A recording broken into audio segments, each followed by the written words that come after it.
Well, hello. Sorry in advance for the low light conditions in this video. Um, I've had a couple of drinks and it's Friday night and I haven't got to get up in the morning. I get my weekends off now after many years of having to work all the hours um, around the clock, and I don't think I've had a drink for 2 weeks. So I've had a couple of cocktails and there's my French martini there, and I thought I'd tell a very a very bittersweet story, and it involves my late father, and it's something that I haven't been able to get out of my head since I heard it, and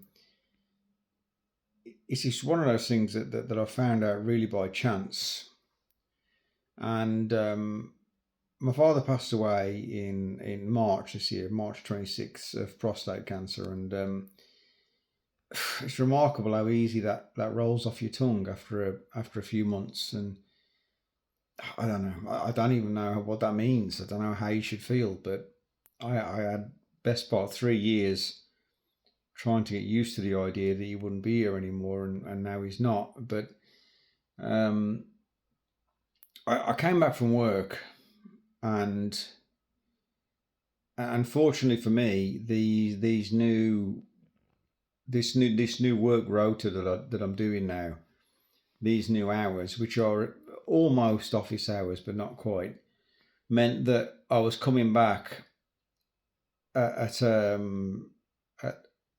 work sociable hours now, and my dad's older sister, who it's too long a story to tell, but I really don't have a lot of time for her. My mom didn't either. Um, but one thing I will say for her, without a shadow of a doubt, is that in the end, she was there for him when it mattered. I think she may have been there because she felt guilty about a lot of things in the past, but be that as it may, she was there. And anyway, I walked in from work. Um, I forget what day, I forget what time. Very early spring this year. In fact, it might even have been still winter. But I came back in the house in the front room, this room where I'm sitting now, actually, and my dad was just was telling a story, and my dad was 83 when he passed away, just before his 83rd birthday, and he was talking about events that happened when he was, I think, about 20 or 21, maybe 20. No, not 21, I'd say 21. And my dad was a lifelong bricklayer, and a very good one. He should have made a lot more money than he ever did. He should have gone into business. He had two chances to go into business with other people, and he would have made a lot of money, but he didn't do it. But that's a whole other story. But before he learned to drive, and this was a whole different world that we're talking about, the 1960s, right? The era of the Beatles' first tours and all that. So before he learned to drive, he was being taken on a bus to a town, what they call a new town, called Telford in Shropshire. And my dad was there from the moment the first bricks were laid, and he used to get taken over on a coach. And they used to lay a coach on back then, and you would get taken over to your day's work, and the coach would bring you back. And he was a very young man, 20, 21, I think. And uh, in fact, he was younger than 21. He must have been 20. And he used to go to a shop in Telford at lunch times and buy himself, I don't know, whatever it was he bought. And he talked to he ended up having his lunches with a girl who worked in this shop in Telford, and I don't think he remembered her name, or if he did, he didn't mention her name when I was in the room. But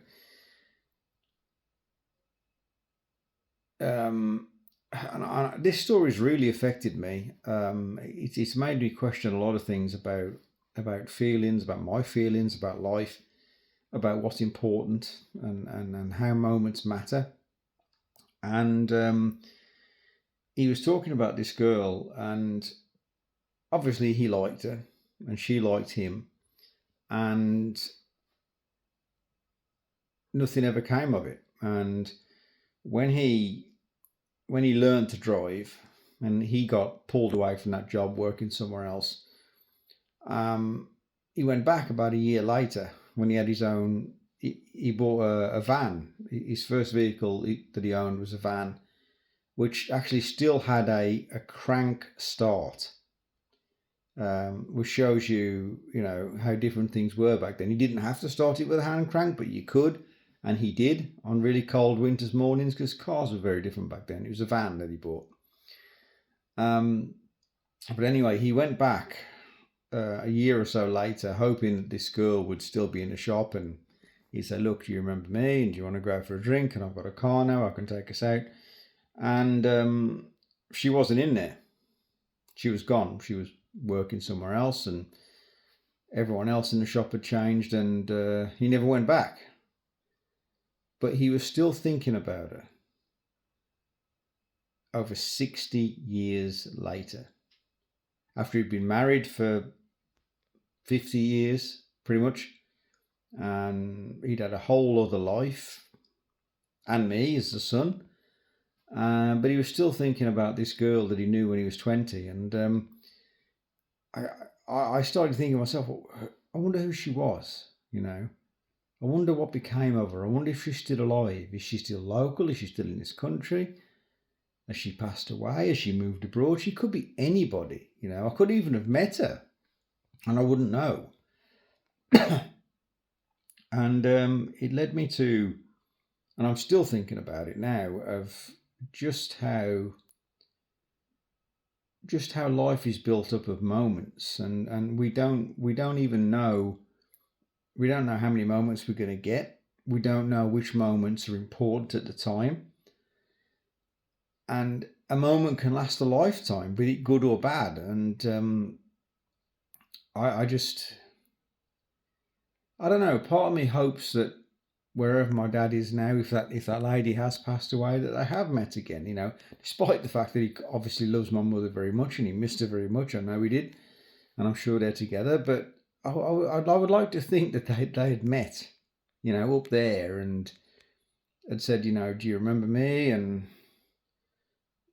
I wonder how things could have been. And maybe that's something we get to take with us. Maybe that's all part of it. That nothing ever really gets left behind. And it just left me, and I'm still thinking about it now. I probably always will.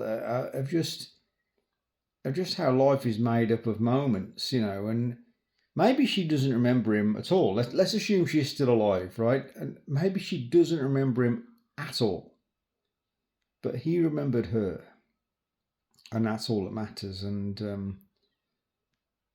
I don't know. I don't even know what this video is about, but it just shows that you just never know when you might bump into somebody who you never forget, or you experience a moment that you never forget. And it might be something that no one else remembers.